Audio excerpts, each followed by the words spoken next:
I was born in San Antonio, Texas. Like I said, my dad is from Mexico. My mother was born in San Antonio. Um, Fluent, bilingual, Mexican American, I guess you would say, or Chicana or Tejano. My dad came from Monterrey, Mexico, Monterrey. Made a life for himself here.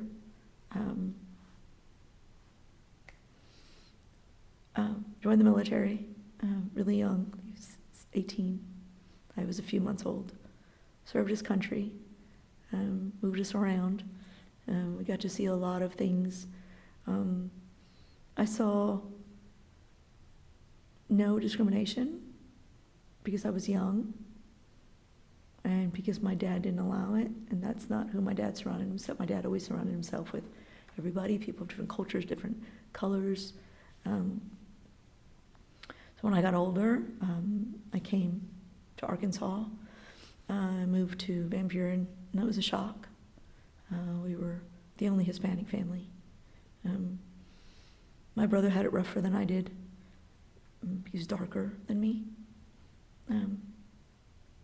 Believe it or not, I'm fluently bilingual, but I don't have an accent because I worked on it. I saw that despite how educated my dad was, some family members were, that they weren't taken seriously because they had accents, or because they get the verbs and nouns mixed up, or so I worked on that. But I left Van Buren and I came up to Fayetteville, and I loved it here because it seemed more diverse. I didn't meet a lot of Hispanic people, but I met a lot of African Americans, a lot of blacks, and I really bonded.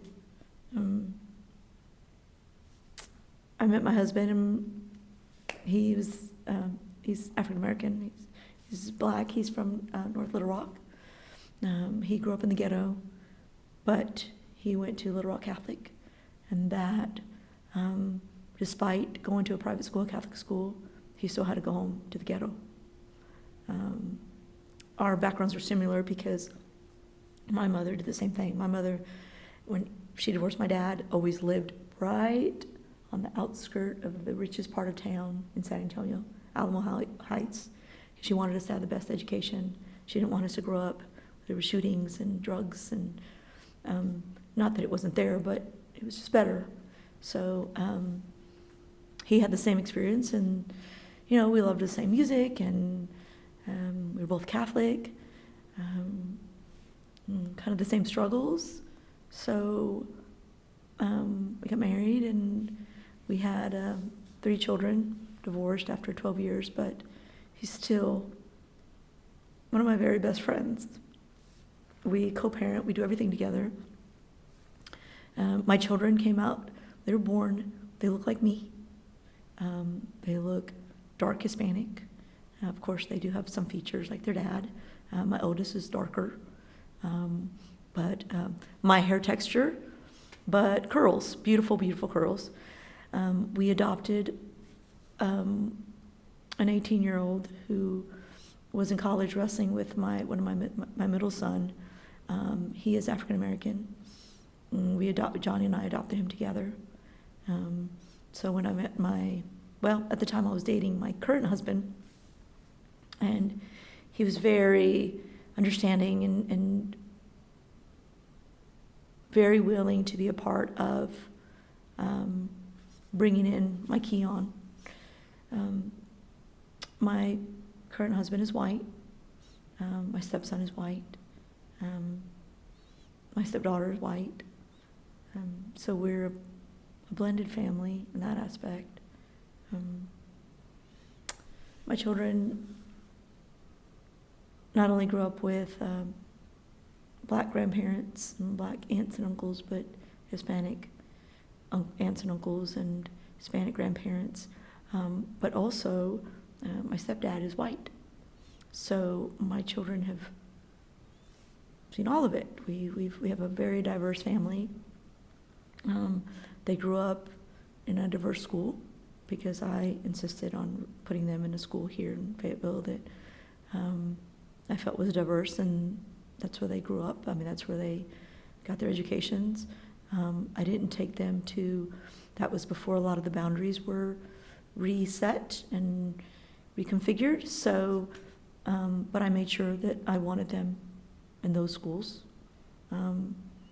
I wanted them to have a part of their culture, my culture. I felt it was something that they needed to see, and I worked with those families. So why wouldn't I put my children there? So that's the dynamic of my family. My children, my middle children, Keon and Jay, are educators here at Fayetteville Public Schools. It makes me really proud. My son Jay always said he'd come back, and he did. He went away for college and came back, as he promised. I mean, we eat ethnic food. Our foods are really mixed. My sons love ham hocks, but they also love tacos. So I don't ever make ham hocks without making tortillas and grating cheese and having lettuce and pico de gallo. So, they have their ham hock tacos. They love their rice and beans, but they also love their greens. So I have to make those too, Easter is about combining our foods. So like my ex-husband and I were on the phone the other day, and he was like, hey, what do I make? And I was like, hey, will you make the ribs and the roast? And he was like, yeah, I've got that. And I said, I'll make the the other things that the boys love, the charo beans and stuff. So that's the dynamic of our family. We listen to all kinds of music. I love Latin dancing, but I also love to two-step.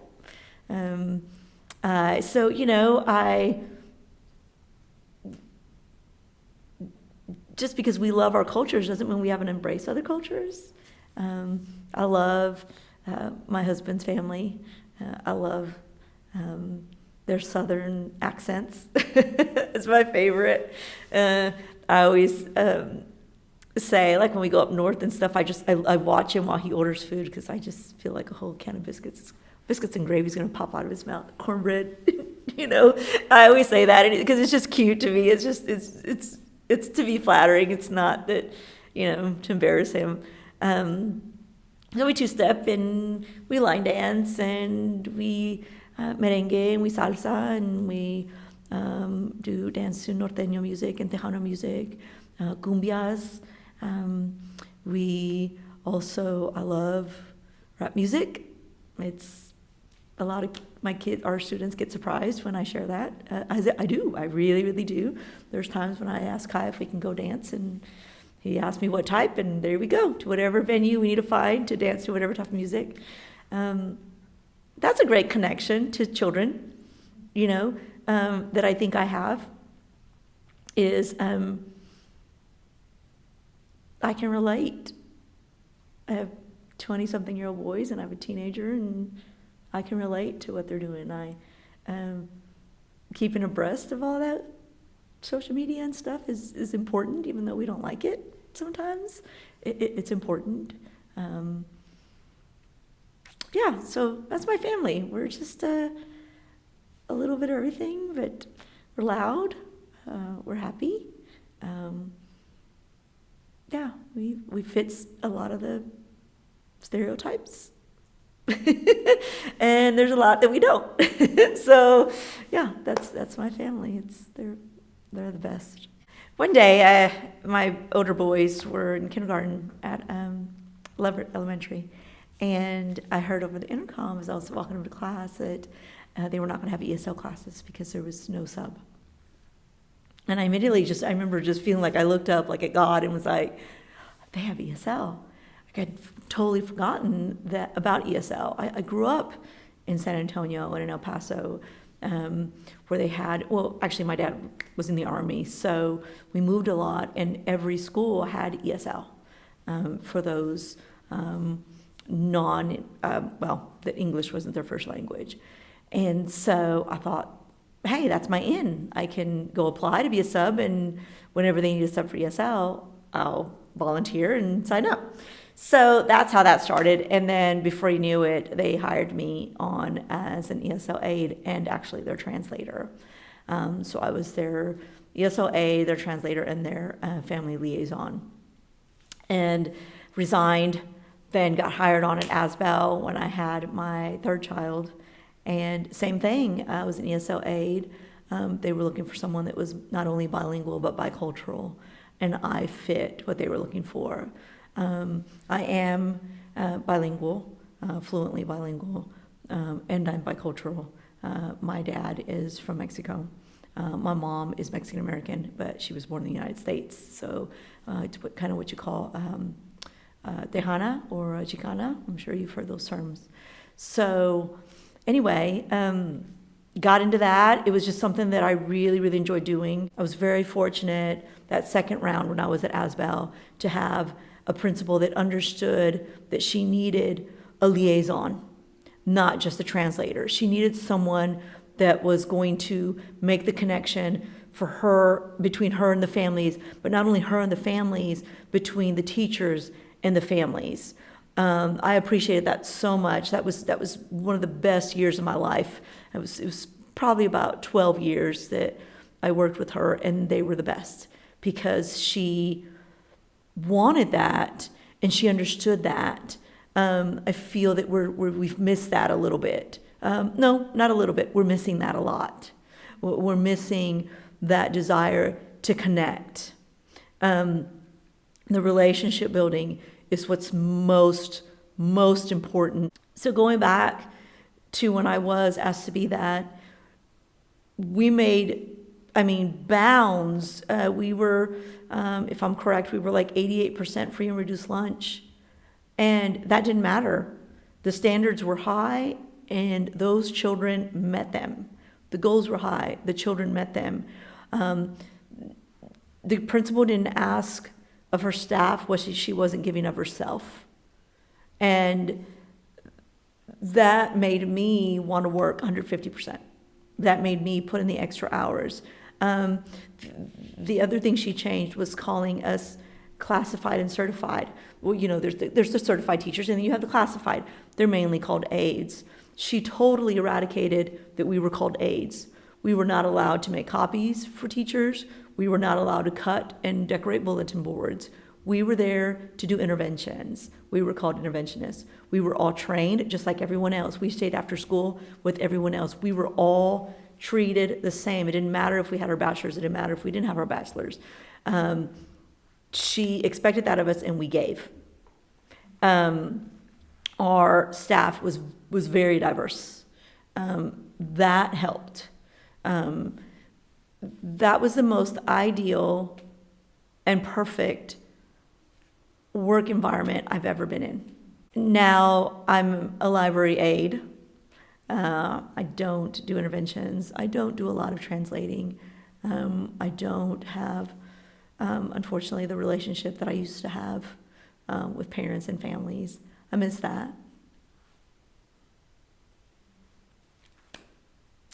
I still have it because of the families that I built relationships before have stayed in touch with me.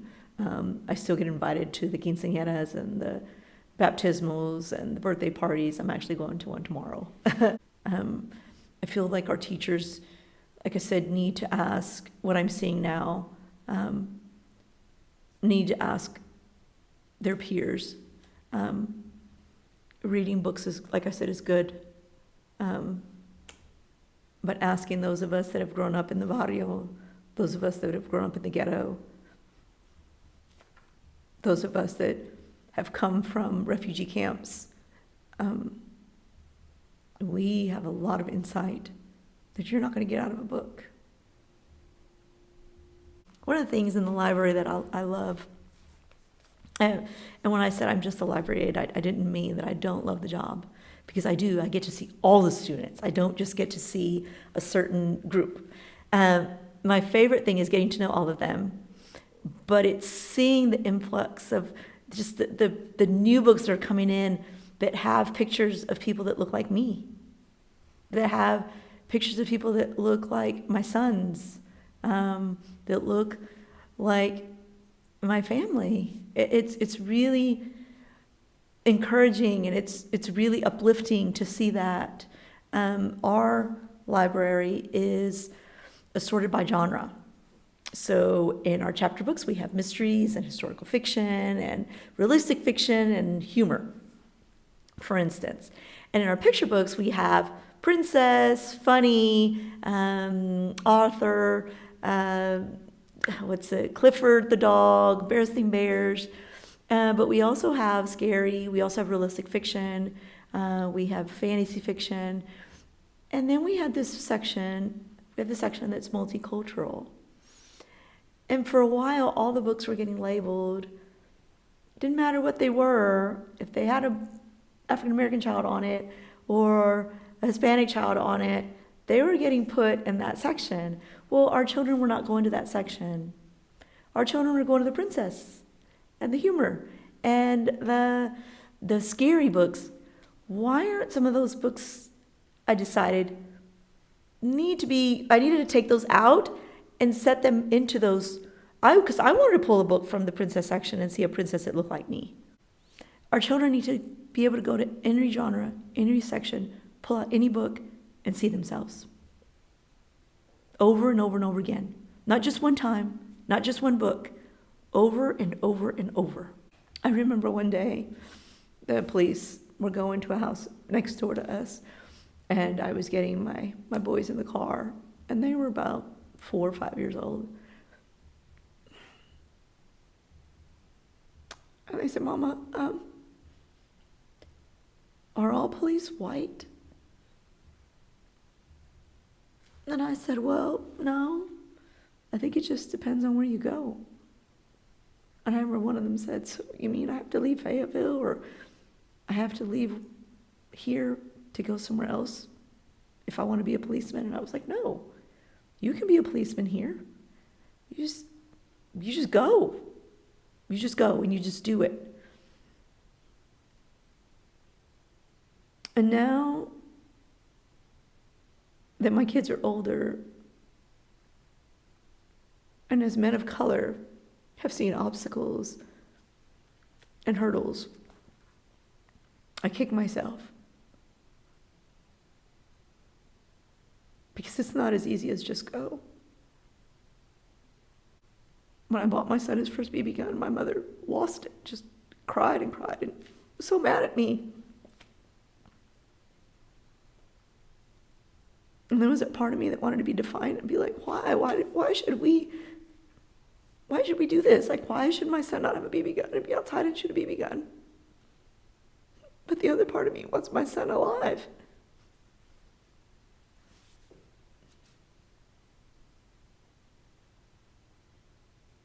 People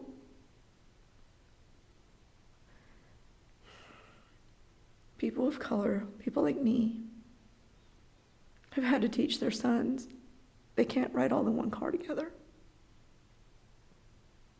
Don't play your music loudly. Don't tint your windows too dark.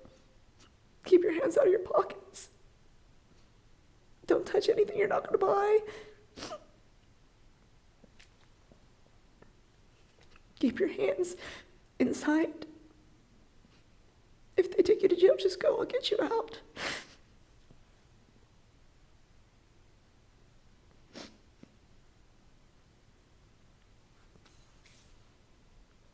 Oh, sorry.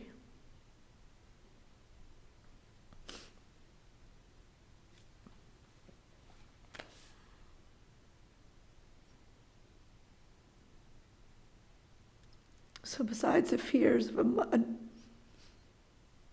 the basic fears a mother has, there's the basic fears. And then there's this big, other load. It's awful. It's really awful. If I can encourage any teacher to read any books, any particular type of books to her students, it would be the ones that they consider difficult. I've heard a few teachers, not all, say, no, I just think that's too difficult a subject to approach with students. I think that's too difficult a subject to approach with my fourth graders, my third graders, my second graders. Your students, some of them are living that life. They're already going through difficult. And if they're living through it, you can read about it. Give them some sort of connect. Read the difficult books. Esperanza Rising is one of my favorite books. It's a difficult read, but it's one of my favorites because there's a lot of things that I could relate to, a lot of things I could understand. I had a good friend that used to read one of my favorites, Stone Fox. I remember somebody saying, no, I don't want to read that. It's too traumatic. It happens. That's why we have them. That's why they're appropriate. Of course, stay in the appropriate age. Absolutely. I'm not saying go against that grain. But get the books. Get the books about crossing the border. Get Dreamers. Get In the Night about the children that were walking, trying to get away from the Nazis. You know, it's leveled for elementary school. Read it. Those are the kind of books I want to encourage our teachers to read. It's time to get uncomfortable. You're comfortable, but I'm not. What I had inside, I know. I know for a fact that I taught my sons. And they were, and always have been, would have made me brave and inspired me. But lately, I've just been thinking, at some point, we should inspire ourselves a little bit. You know, sometimes as women and mothers, we put ourselves last and do everything for our children, which is the right thing to do. But we have to feed ourselves too, and we should be proud of ourselves too. I look at my sons, and I always said, even when they were born, every one of them I looked at, even when I got Keon, and I always thought, man, I'm going to be so proud when one day somebody says, those Branch boys, man, they're so awesome. Like, they're the best men ever.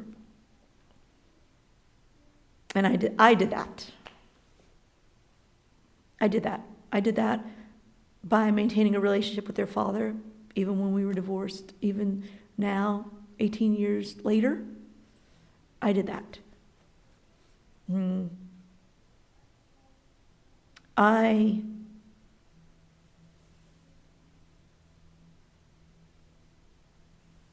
didn't get my diploma. I didn't finish college.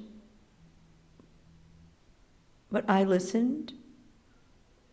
I practiced. I paid attention. I also read books. I did PDs, even when I didn't have to. I know things. So, right now,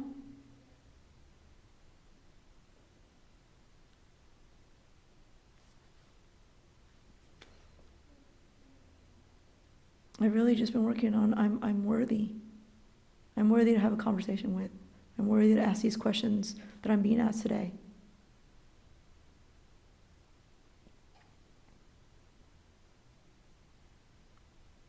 I don't know. Inspiration just coming from all directions. Seeing our students inspire me a lot. Because I may be one person, maybe two people of color in that building where I'm at, but they need to see me. and I'm where I'm supposed to be, where they can all see me.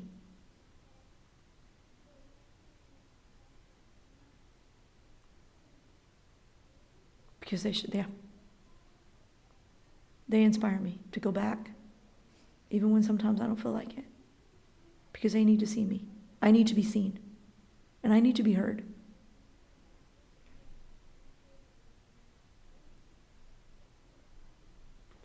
My sons need to be heard.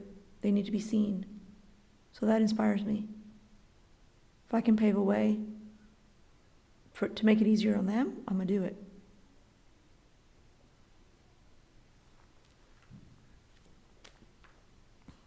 So what inspires me is a lot. A lot.